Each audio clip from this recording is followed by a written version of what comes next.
Alléluia, alléluia, alléluia. Bande ko babolingo, balandi nyonso ya émission second souffle na pesi bino sombote na kombo na Yesu. Ezali ngai wabino l'évangéliste Josué Lokamba Kunz. Ngai nazali pasteur responsable ya église Mema Ezwami na avenue Kipata numéro 24 na commune ya Ngaba. Nazo répéter pe na lobi boye otutili bakoma la mundenge otie émission oyo na TV Réveil. Et puis Nzambe Nanguya akoyeba ko visiter dans peu de temps au sepela. Ko changer na chaînité na peu de temps. Nzambe azomimonisa kati na yo. Alléluia. Mais thème ya lelo onzamba pesi biso pona to partager, yango eza simple et facile. Thème na biso ezali la libération. La libération. Eza thème moko très important et très profond. Mais qu'entendez-vous par la libération? La libération c'est action de rendre libre une personne prisonnière. L'action de rendre libre une personne prisonnière. C'est-à-dire, moto ya zamo kangami, o ya za prisonnier. Mais yo ye au fungolier, a commis libéré. Ndenge Bible et solo ban mokanda Jean, alors binini, si le Fils de Dieu vous a franchi, vous serez réellement libre. Voilà, Dieu veut ta liberté. Dieu veut ta prospérité. Dieu veut ton salut. Dieu veut ton bien. C'est pourquoi atindi biso. Pour na to te ya osangmalamu oyo eko changer vie na yo oyo eko libérer yo. Alléluia. Yango na zoloba ndengo zola nanga landanga très bien. La libération c'est l'action de délivrer un peuple de la servitude. Est-ce que zola ndaskonde na zolo? La libération c'est l'action de délivrer un peuple de la servitude ou alors rendre libre une personne prisonnière. C'est ça la définition. Yango na zoloba boy. Ce que comprendre le sens ya thème oyo Nzambo visito kaka mikolo pe sikoyo ndenge na zoloba. Donc peu de temps oko sepela. Totangi verset moko Deutéronome chapitre 1er verset 6 à 8. Je lis au nom de Jésus. L'Éternel notre Dieu nous a parlé à Horeb en disant: vous avez assez demeuré dans cette montagne. Tournez-vous et partez. Allez à la montagne des Amoréens et dans les voisinages, dans tous les voisinages, dans les plaines, dans la montagne, dans la vallée, dans les midis, sur la côte de la mer, au pays des Cananéens et au Liban, jusqu'au grand fleuve, au fleuve d'Euphrate. Voyez, j'ai mis le pays devant vous. Allez et prenez possession du pays que l'Éternel a juré à donner à vos pères, à Abraham, à Isaac et à Jacob, et à sa postérité après eux. Oui, ok. Phrase on a insisté, l'Éternel Dieu dit: vous avez assez demeuré dans cette montagne. Levez-vous et partez et prenez possession du pays. Yo kasiko place libération et bana. Nzamba monique bana na ye bazo souffrir. Nzamba monique peuple na ye zo mona passe. Nzamba monique yonde oza toujours maladive. To pe oza maladif. Ozo vivre kaka na bakisi ngonga nyonso. Nzamba monique souffrance no pe leki. Nzambe amonique pona yo makambo ezo simba te amoni yango. Et puis ceux qui ont continué les sous, vous avez assez demeuré dans cette montagne. Vous mettez na passion, vous mettez na situation, vous mettez na malade, vous mettez na chômage, vous mettez na blocage. Mais Nzambe a tsepeli alongola yo na blocage. Nzambe andimi peut ainsi accepter que yo olongwa na souffrance na osepela. Lokola batu nyonso bazo sepela. Hein? Pourquoi famille ou meli na blocage, na pauvreté, ce qui problème moto misata $100 azate. Il faut beaucoup mako cotiser, beaucoup mako senga parce qu'il n'y a personne. Tala ba classe bino tout bo kata ba classe, on a 4e des humanités, on a 5e, on kutu a komaka 6e, a kata na kutu te, mende mbongo nde ezate. Oyo boy donc bino tout. Parce qu'il n'y a pas l'argent.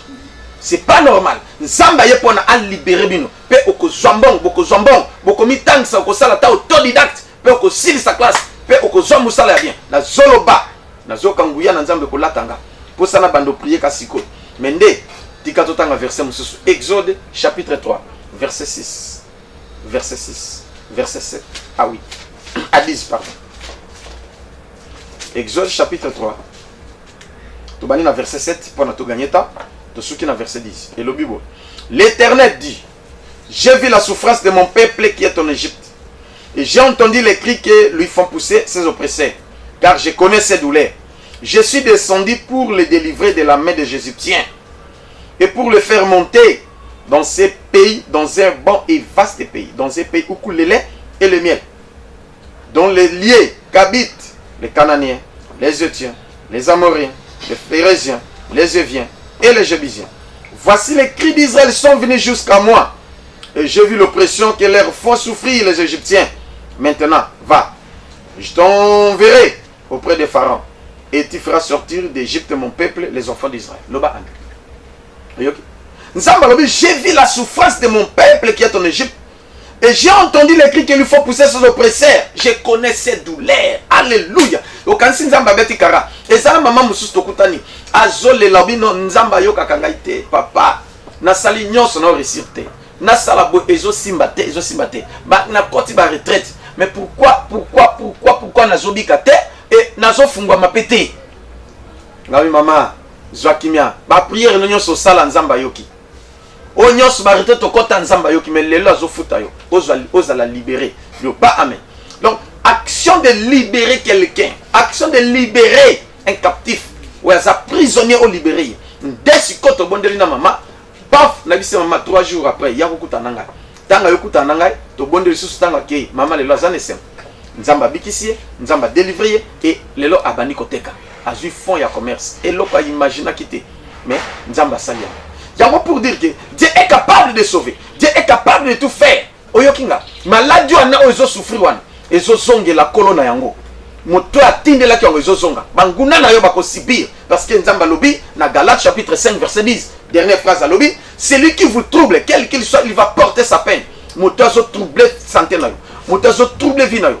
Moto azo trouble finance na yo. Le nzambe il va corriger le bas amen. Je suis très en colère. Mais une colère sainte contre celui qui trouble ta vie. Oya zolingo bongate ako vivre oyeba ke nzamba za na bomo pe avanja kabana na yo. Nazo continue. Yo kanzamba zoloba awa. Je connais ces douleurs. Je suis descendu pour le délivrer de la main des Égyptiens, pour le faire monter dans ces pays, dans un bon et vaste pays, les pays où coule le lait et le miel. Tu vois la vision de Dieu pour l'homme. Donc Nzambazo délivrer pour le banako souffrir. Nzambazo délivrer pour le banako senga senga. Nzambazo délivrer pour donc notre Dieu il y a so délivrer yo atiko pongo. Alobini a délivré bana Israël pour nani. Même Bango n'a un bon pays, un vaste et bon pays. Les pays où coule le lait et le miel. Donc, pour laquelle dans l'autre côté, à moins peut-être une élection épreuve, là où vous sautez. Ce que vous avez le canapé prêt, là, Josué a causé incapable de la ponayo, pour na obi karobo kon ensemble. Mais Nzambe mo konde ce ka si me preuve ici. Mais ya yo papa ti le lozo souffrir, ba épreuve ngoti le lo. Te wana ezai so ba épreuve te pardon. Maman papa, ndeko moi si pas mobile. Est-ce que ça va être preuve? Talent nous bien. Famille mobimba bubala kate. Ba sente kabino kaka, boya kana bana nanda. Boya kana bana. Maman papa, okom oboko libana oboti, okom oboko na ba koko. Okom la nation na ba koko. Lione Zolanda. Sikoyo lobini. Eza loko to obeta kabungu na lobi boye. Eza anormal. Nzamba ya délivrer papa ndengo boti bana no. Lela bango mbongo. Il faut bana basani babala bakende. Loba amen. Boya misala boya otangisi bango esili misala ezate. Il faut des ana tata moko oh Yesu ozamalam. Nanina mokili oyo nzambe na ngai ayebi kokangola mutu lokola yo ye. Nanina mokili oyo nzambe na ngai ayebi kotombola mutu lokola yo ye. Nanina mokili oyo nzambe na ngai ayebi kobikisa mutu lokola yo ye. Ata moko te yawe, ata moko te nzambe na nguya. Ata moko te yawe, ata moko te nzambe na nguya. Obundeli nga etumba na mbula oyo, na banguna nanga milimo mabe. Obundeli nga etumba na mbula oyo, na banguna nanga milimo. Alléluia. Le lot nzambe azofungola yo. Ceux qui t'ont partagé même langage, na technicien a balancé quelques témoignages, na simato zonga, et puis tu pèse ba numéro, tu pèse ba adresse, et puis bobenga to prier, boya to kutana, bo vivre une main puissante de Dieu. C'est parti avec notre technicien. Il a une prière en 5 jours. Bande a prière en 5 jours. Na ina kuna na ye abonda lenga nzambe na biki vraiment na biki na komba Yesu. Alléluia. bana zambe nani mokonzi sio bonyo bazobela mabubu to ba maladi ya kilikili ba umeli na ngokweza ba moni ba bazobela ponga ile kinanga za médecin auka ki Luanda yaki azobi saka market mbibo bakisi hotel nyonta kreta kingai obika kanate wala lobi estomac azobi kisa estomac lobi ni moyo sana michopo azobi kisa michopo zo baloka na lobi diarrhée azobi kisa diarrhée bati ko ide na hypertension ya ndenge nyonso bandeko ndenge yeso bikisa wala vraiment bona ndakala Yesu boya awa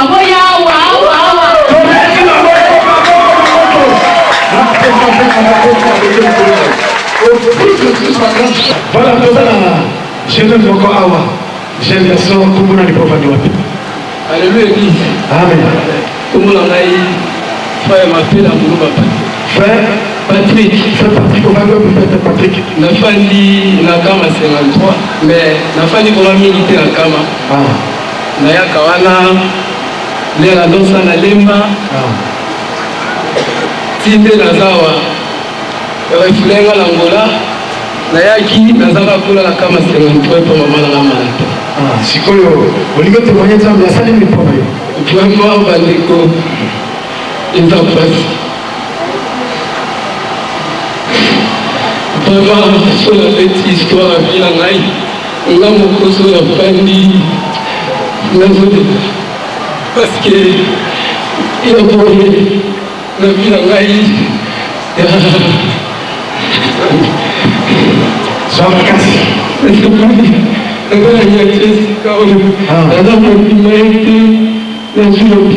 amen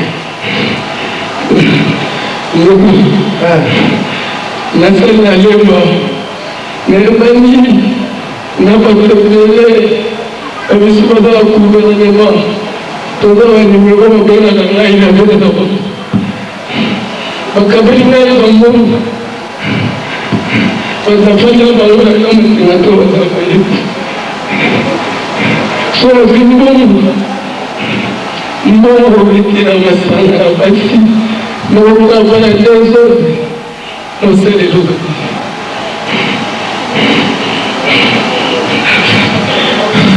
voilà frère asa émotion parce que nous avons passé il y a bien de katinaï amen bana jambe eza liboso te oui esala milinga te me baleki nanga mibale soki paster oyo te me banza te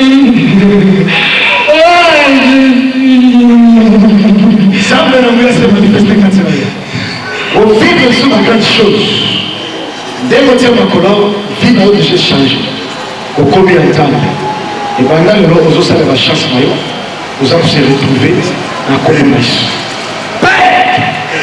mwana okolo nzambe akende liboso na kombo na yesu tolobi amen amen bana nzambe est-ce que on peut acclamer pour l'éternel des années mama awa azana mikanda mama pesana mikando mais yoki n'est pas badoté zela na wo miko résultat radio mama mikanda msusu na kati yao bana nzambe haleluya nandike soki bozomona boseki ezana makambo esala bien oyo centre nini bakomi nde yango centre d'imagerie médicale neurochimique na mikanda ya hôpital ya mwana na signature ya docteur ya médecin yango oyo awa mpe tomoni lisusu résultat ya radio abe bana nzambe voilà alors mama sikoyo olingi otémoigne nzambe nzambe asaleli mpona yo nalingi nayebisa aleluya bana likilize na mameda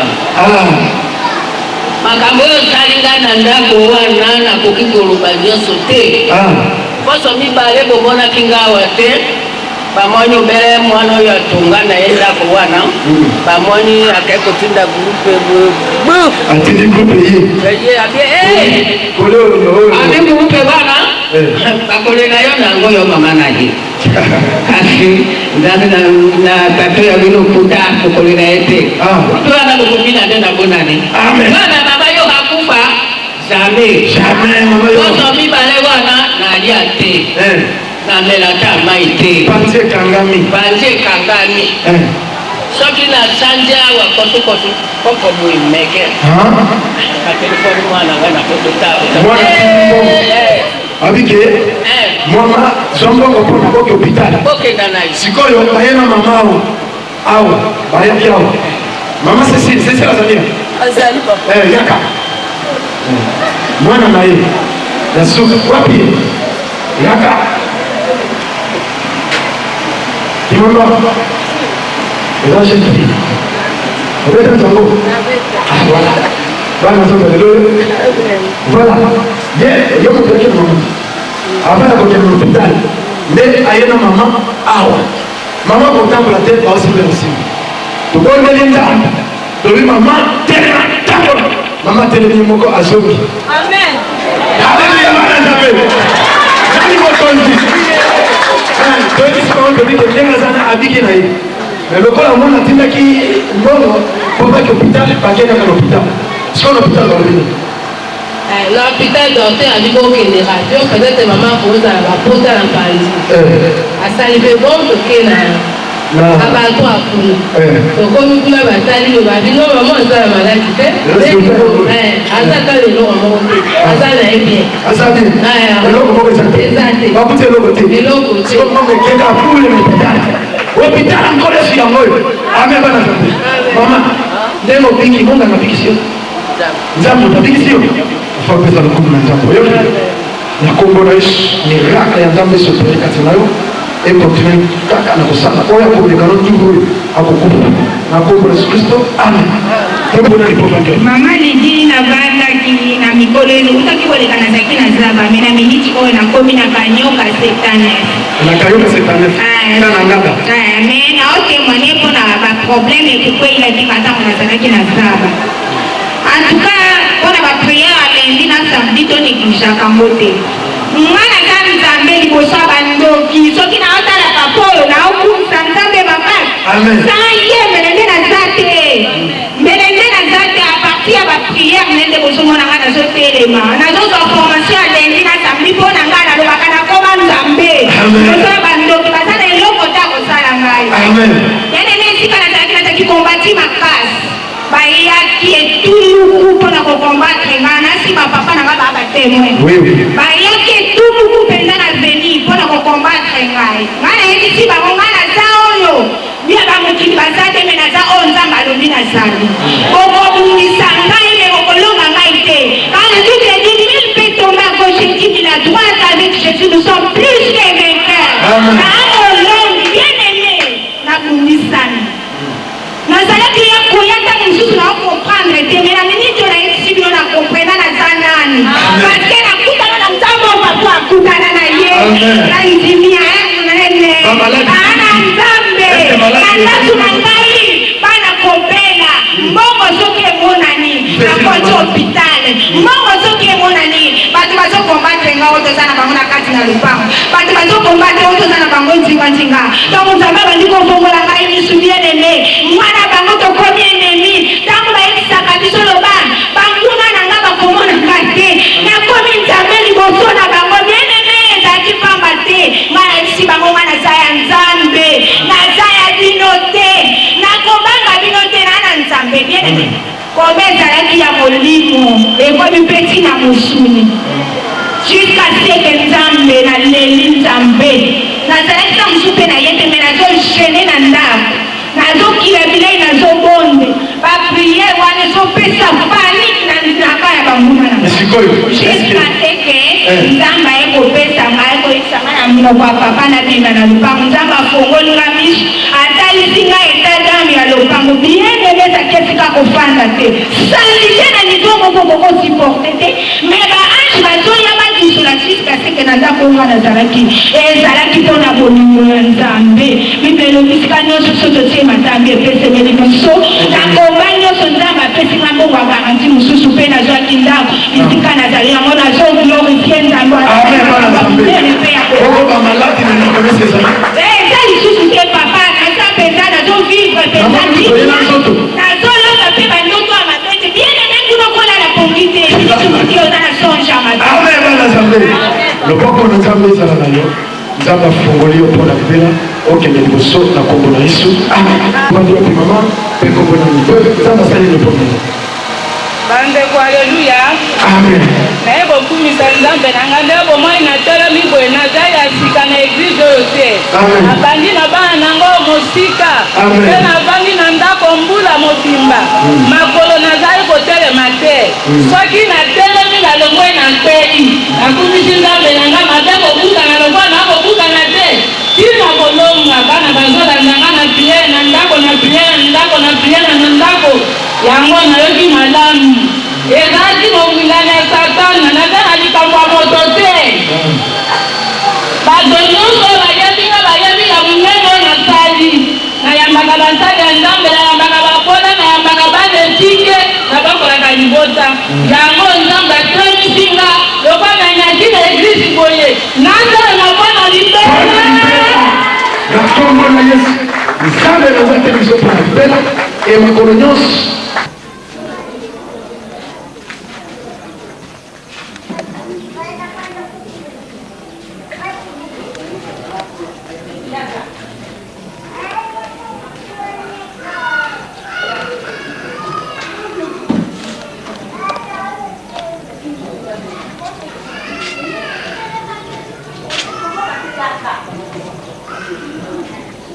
Et ça, combien de jours? 3 jours. 3 jours. Ok. Combien de temps ça fait? Ça va? Si vous voulez que nous sommes pas les 5 ici. Bon, expliquez comment on est venu. Comment on a sangui? C'est sangué. On va aller au sangué. Na bena makara. Omani tango, on voyait qu'à venir. Ils ont le 19. Oui. 19 dans la monica, on a senti une mission pas passer. Et là, on a salé, on a mis sur moi, et était dans la vie, en disant, mais ma salle, nous avons monté, on a monté, on a s'apparté à maman, il y a un s'apparté à Gaïa. De l'ensemble. Nani ba mena na jino ite ya tena ni ko ile la jino na ya la tena social na ya ne bien pas parler comme un jour pour prier pour demander c'est de quoi il jusqu'au moment du changement et tout ça na ile là qui est là on me fait bien donc on me dit non on a quoi de ça on na ba ni balé et qui sont na temi moi on a dit na ko on a tena bunyo so on a on a bien calme flou na on a ko na suna meka anda kubolia na giza na salini moka kabisa muna mateka yuko papa eza yesu Yesu yesu ah c'est comme on a fait na matu wasako somo na mama alele pana sabe ah c'est pas pas nous pas tenir sur ma robe ah elo ni suma na bango suba ki on kide wa kamoni maete wa kitinza bana kaza zama ngwa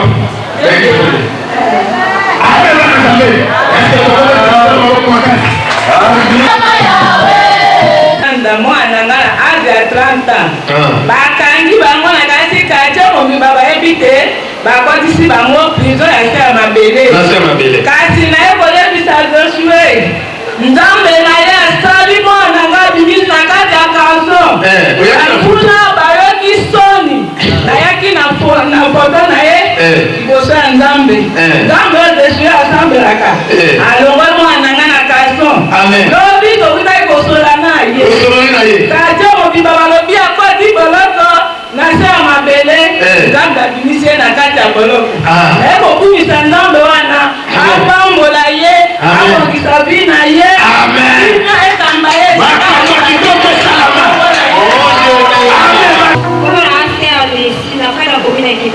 Kupaka kimasiko ukome ya ndenge ni ukoma kia ndenge Rande la radio Leo yao Siko probleme ni maloto Siko pita masali ni pona yo Ya Sikre no Yamiti Siko na yaki awa Esther pasteur Parce que quand il est en prière il est engagé pendant 3 jours donc 18 heures on a même la prière il pasteur attendez si la personne est là ok je vais essayer de l'examen là qui a fait alors qui s'est engagé là tout zéro puis ça va être là attends qui était attends la qui est mais singai sika nao ezongi normal. Ezongi normal. Ezongi normal. Makambo normal. Kosa référence osalaka ya masuka kuna soki diabete ezanto ezate. Babite zonga longo ya masuka. Ya masuka babisinga rasi wana. Ezanto. Ezanto. Est-ce qu'on peut acclamer pour le Seigneur? Alléluia, bana zambe. Bato bazobela diabete. Oto asike kata, osensa ndenge ozalaki nango. Yoki ezali basensa 50. Soko kwemisa bato monini bakende na hôpital to bayeba na nzambe. Bakende hôpital te. Kata nakende na hôpital te mana bakita maladi na ngate na kama sikotika omela wote. Na hôpital te. Bakeka na église. Sikoyo nzambe abikisio. Vala obiki mpona libela na quelques secondes na libela ozwi grâce. Na kombo de Christ na déclarant. Amen. Le temps pour l'inoyo édifié par le bien d'envoi opération miracle au nom de Jésus. Amen. Maman, pour que les gars, et qu'il y a un jour frappé, maman, je dis ça, il semble des miracle. Tellement d'années. Il semble que nous voulons agir le Catinoyo, on vive le miracle dès que nous témoignons. Au nom de Jésus. Amen. David, tu as besoin de 3 personnes, sur la tentation. Amen. Ok. Voilà, tu as toujours un témoignage dans l'histoire. Émission, c'est qu'on souffle et je souffle. Il y a un moment, tu as allé bosser à maman, maman a Congo n'a mis au panneau. Comment la maman Sophie? Comment la maman Sophie? Ah, Congo, maman Sophie. Maman, au lieu de témoigner ça, ça n'est pas là. Asali pona ngai, bakwakela kingai mbasu. Bakwakela mbasu. Wapi? Na Zamba. Ezali kwa mbasu. Na Likolo. Wapi Likolo? Yango. Yango. Ah, sikoyo likolo to ekiti ndeni. Nzamba sali. Nzamba sali. Sikoyo nani abondeli pona yo mama? Sali. Mbaso sali kwa mesho. Bale le 22. Bakondele le 22. Ndio ye tobondele. Sikoyo tangu tobondele yesu mikolo boni ponisi. Isina urumela ipete. Urumela isini. Likolo ezalaki monene izoni normal. So bato bazokwake ba maski yo kwa nini mama? Nzamba alimbisa bango kaka po bayebi nzambe te yango. Siko baninga mosusu bakwakeli bango bambasi lipai mosusu. Bayebi te. Balede pa banganga to basobi. Nganga apesaka solution te, solution euta epai nzambe. Solution euta epai na nzambe. Lokolo ndimi nzambe alimbisaka nguna wana aolimbisa bango. Mais soko olobaka ke tozongisela bango kaka sikoyo ebila ezongo. Mais lokola olingi olimbisa mama motema losawa nzambe apambola yo ovivre makambo minene au nom de Jésus. Amen. Est-ce que tokobetela nkolo maboko makasi? Oui maman, otelemi mpe awa. Namoni mama azali na mitatoli mama koko nani mpe olingi otémoigne nzambe. Kokonanga mama Julienne. Mama Julienne mama. Nzambe asali mpona yo. Naye kokumisa nzambe nanga maladi oyo navai na ndako naza kokoka kotelema te. So natelemi na longwe na kwei. Nakayesi dimanche oyo elekaki na ye awa. Basimba yanga kosimba kasi lele ya kozonga na ndako. Nakei na poko na ngai ya 4 ans. Ti na ndako yango na ye kokumisa nzambe. Donc okomi otambola yo moko. Nakomi kotambola nga moko. Nzambe asala ya minene mama. Ovivre makambo ya minene. Nzambe wana oyo akangoli mwana no bakalaki na prison na ngona mpe akangoli ye nzambe wana akambola yo na kombo na Yesu Kristo. Amen. Donc eteli mwana ngo namoni mwana yo na zela na zela mama asala makambo ya lobi na poko na ba 20 na oki fièvre nakei kolala na ndako na bino lala mwa moke so ekomi 22 ebona banda kosambela mwana nga liboso aye akoti na ndako mama bolali toyobi tolali akei apeisi mwinda petrole ati na ndako alingi abongisa bilamba mwinde tote kaka pulo kwa massage moto ezwi na lido moto ezwi na matela moto ezwi na puse moninga etodi na ndako abandi koganga nga mwaye na telema ezete mwana oyo nazene ya mobali ake abandi kotoka mai koboma moto na nguya ya nzambe mpe nzambe asali ndako eziki te ye moto aziki te ka puse eziki na kuveti yango ane kokumisa nzambe na ngai aza na bomo yasalaka mpo na ngai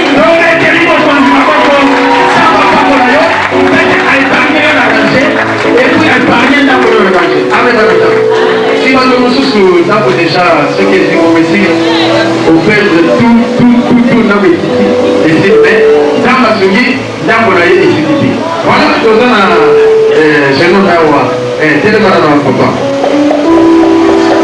à ça, c'est la beauté du coronavirus, et nous autres. Je n'ai pas piper comme on a. Nafani na Timiri 50 vers Kingasan. Na Kingasan na Timiri? Timiri 50 Kingasan na Suka. Kingasan na Suka? Ah, Kingasan na Suka. Ok. Bandego baze bayebi presque à venir na fana. Ok. Na linga ko samira jamena na. Deuxième place na suis batem kakao. Ah, comment on a dit ça? Ndama seni pono yo. Comment on a fait de le faire? Frère de le faire, ndama seni pono yo. Vraiment, ça bien. Nzamba Zambia. Na bana penza na koma na église arabiso oyo. Na zombe na penza ata na kenda na boyo na pharmacie na so makisi. Mais na so makisi te. So na komeka pona so makisi qui se kweli. Na komeka na mais na zombe na boyo ça na. Au moins na penza na la des années. Mais na yo au moins penza miracle penza na papa mercredi. Au gars qui n'a mercredi. Nga moto na zalaki. Maladi boyo siko na lena ya mais malade, fièvre forte, fièvre dans un combatté. Dans ça, l'espèce de tien a chargé pareil, on béga, pasteur la ville. Na chargé pareil, mbamba, na béni papa. Papa, oh, il y en a, na frère de, nini, papa na zombé. Ozombé, ozana maïwa, papa maïza. Nazo solo na papa fali c'est là qui a okanga. Papa que bon, fongo zo mai sima mai na. Na pardon papa je m'excuse là na fongo la fali. Fongo li fali mbamba na sima mai. Papa mai ya ngoi. Asale alobi que quand négocie mi mai na ni na kwa malaiste. Na komo ya alobi amen, na pe amen. Na fali un instant. La moni donc mulungu eti. Na zato. Bane ko toka. Na zato ka. Na mari ko. Na logole bilama. Na logole bilama. Na bane ko tamola. Na bakisi o ezalaka. Na zwe bakisi. Na mwaki. Na mwaki bakisi mazokra. O mwaki bakisi kana. Bana mercredi. Bana mercredi lelo.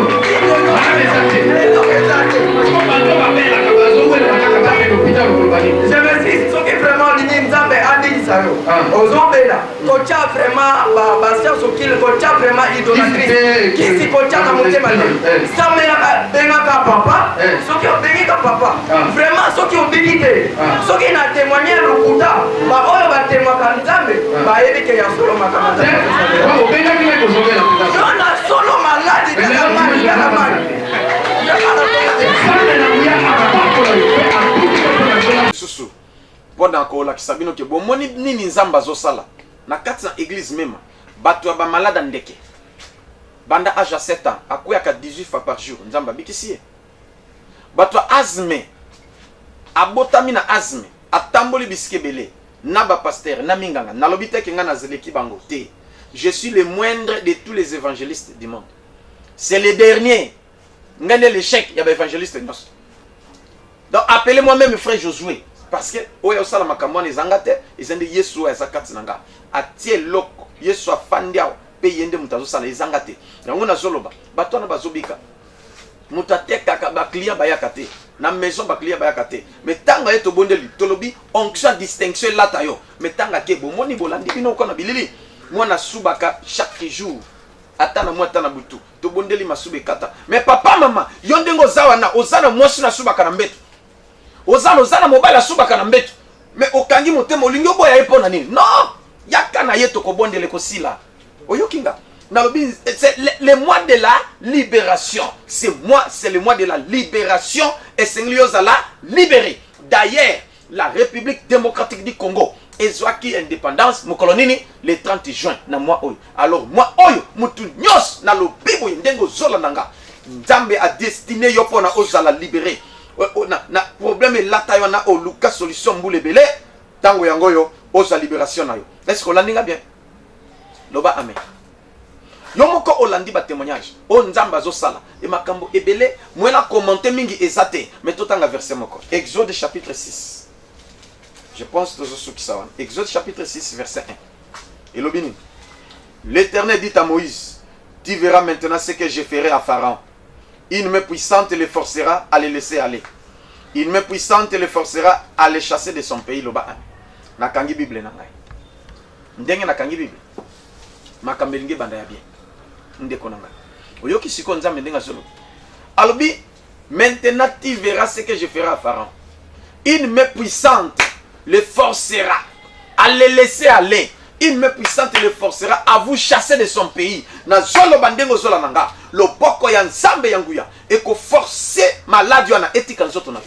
Le boko ya nzambe yanguya. Eko forcer malédiction etika yo. Le boko ya nzambe yanguya. Eko forcer pauvreté etika yo. Eko forcer stérilité, chômage etika yo. Le boko ya nzambe yanguya. Eko forcer bénédiction elata yo loba amen. Yango aye ya ya. Nana tiete. Soko tiete me benga omona. Alléluia. Parce que batiaka tembe na nzambe te. Na lo bibo nzambe nde mutazo sala. Ezabisote. Moi je suis qu'un homme, un simple évangéliste. Ndenge na zolo baboy. Nguyana nzambe ebana kolata yo. Nguyana nzambe esimba yo. Nzambe lobi il me puissante le forcera à le laisser aller. Et il me puissante le forcera à vous chasser de son pays. Donc nazalaki na ndeko moko. Ba bezo bengane na lupango wana zoyo kate. Tango e papa balinga ite ningabi yo zandengini. Ata Yesu yo moko aloba soki ba persécution na ville yo kima kene na mususu. Mais yo ndengini. Soki bazo bengano na lupango cause nini? Ai to bondela ki pona mai. Nzamba lobi boya na mai to bondela. To bondeli mutu mtaye na mai nai. Yake ko sopa mai na ndako mutazala kite. Papa lupanga tomboki. Oh bo bebisi makamuna na vivre ndengini. Na kosuka wapi? Oh kaka yo il faut demander le pardon. Akomi comme la sifabima. Yesu kazobo ya kondu. Ngabitala. Yo ozandini. Soki balibongo bima na yo kende. Yo so bebisi makambo kuna tika. Akoya ko kufa yo zawa na ikome mangamu. Bima na yo. Mais tango nde kwa bimi. Et ça ta emote papa lupanga kufi. Tu vois? Et nde kwa na ko kenda ke kuna ndia ke ko fungama. Na lo biboy, une main puissante va forcer motakanga ba chance na yo. Atika yo. Soki atikote akokufa. Na kombo na Yesu. Parce que Galates chapitre 5 verset 10. Et lobby, celui qui vous trouble, quel qu'il soit, il va porter sa peine. Oyokinga. Yango nzamba lingie yo obonga na yango église même. Même qui veut dire mission évangélique Maranatha. Maranatha qui veut dire Jésus revient. Alors, nde yango ebongisi déjà ba milulu ya mikolo nyonso. Tous les lundis, lundi nyonso, loko les amours à libération. Na lobi tous les lundis, ezali ba prière ya libération. Paix à second souffle, délivrance, ya guérison miracle. Donc, wana démonstration du Saint-Esprit. Omoni maman nandenga yaki. Ayoka kate. Mais na prière mutasimbiete. Ayoki neti kake beti na matoy. Biloko moke bimie et maman ayoki clair à témoigner. Alléluia. Les longs zamba osala katina yo. Yango na zolo église même. Tous les lundis de 18h à 20h30. Donc, c'est erwana parce que batumsu basalaka ake musala lundi ti bakosi à 16h 17h ayemba la moka kitiwana. Donc papa mama yaka to kutana to prier nzambe okosepela. Yaka na famille na yo, yaka na mwasi na yo, yaka na bana na yo, yaka na mobali na yo, yaka na fiancé na yo. Lundi tous les lundis 18h à 20h30. Prière à second sur le Père de délivrance, batu bazo témoigner chaque jour. Et puis, mercredi na vendredi, to yambaka. À partir ya 13h, to bandiko yamba. 13h ti 16h, to kati. Et à partir à 17h à 19h30, prière et à libération, paye à second souffle, délivrance, paye guérison miracle. Et zoko kita. Wana ezalaka somo. Mateya na simato bondeli pona bana nzambe. Ndeko nanga ko zangate. Soko nito kutana nayo lundi. Lundi to yambaka pe 14h ti 17h. Parce que 18h à 20h30, on est allé prier. Et puis, ce que nous avons fait, mercredi, na vendredi, à partir de 13h, 16h. Alors, 17h, comme à 18h30, on est allé, 19h30, on a prié à second souffle et salamaka, paye à libération. Et puis, dimanche, tous les dimanches, 9h à 12h30, tu prier, Nasima Tobandi Koyamba, Ndekonanga, Nalobi Boy, Kotia Tembete. Meka, ba numéro na biso yangwana 09 98 17 18 54. Na bandeli 09 98 17 18 54. Yami Balé Ezali 089 91 91 055. Na bandeli lisusu 089 91 91 055. Voilà ba numéro na biso yangwana. O bengi to prier pour na yo et o yé to kutani to prier lisusu. O nzamba ko lakisa biso to yebisa yo. O nzamba révéler, peut to ko prier, nzambe ako se manifester. Ndeko danga ko revete, ndeko to zana mokili. Nzambe apesa batuna ba donna bango. Yanga idon nzamba pesinga ezali pona libérer yo. Yanga idon nzamba pesinga ezali pona na bonde la pona oza vie éternelle et puis na bonde la pona yo vie comme stable. Voilà, c'est tout.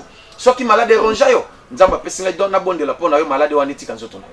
Exactement nzamba pesinga nazo senga mbongo te ya ofele. Mais soko kabelinga mbongo, nzamba ko fula yo na kombo na Yesu Kristo. Tozoluka pe batu. Oya ko soutenir ba mission oyo, afutela kabiso ba mission. Et nzambe a se manifester katina yo. Mama papa, oza na mbongo monsieur sale lokote. Mais voilà mbongo ko sale loko yango yo no nzamba ko futa yo. Bien aimé, na lobi boye. Nzambe azali vivant, pe nzambe azali ko sala tilelo. Le temps des miracles n'est pas passé parce que il est le même hier, aujourd'hui et éternellement. Voilà na lingina bonde la pona bana nzambe, o nyoso za après, sala net zo simbanga. Sala kaka net zo simbanga. Soki oza malade, sala kaka net zo simbanga na loboko moko, loboko musu simba place malade ezali. Et na bonde la nzambe. Soza malade te yo sala kaka net zo simbanga ka ndenge na sali, sala kaka place ovani, sala kaka net zo simbanga. Et onction nzambe lata yo, sikoyo. Elohim, yo zali nzamba sala ka de loin peu de près. Oza capable à sauver, oza capable à guérir, oza capable à bénir, oza capable à kosala nyonso. Ngana zali simple instrument. Mais ndenge o doté ngana nguyana na bondeli yo Seigneur, na minute. Au nom de Jésus, puissance nzambe saisir bino. Onction nzambe lata bino sikoyo. Place bozali, recevez au nom de Jésus la guérison, recevez au nom de Jésus la solution, recevez au nom de Jésus. Rabaya baba baba. Oh Seigneur, nguyana ye lata bana na yo. Baza la libérer pour na libéla. Okotokonda ya sakumbe ya kutari ya bakora. Alléluia. Seigneur, merci. Parce que kosali susu ya minene. Pendenge na bonde libo. Muta ko changer maloba nanga azate. On a déclaré et suki wana pe esala mabongo na kombo na Yesu. Amen.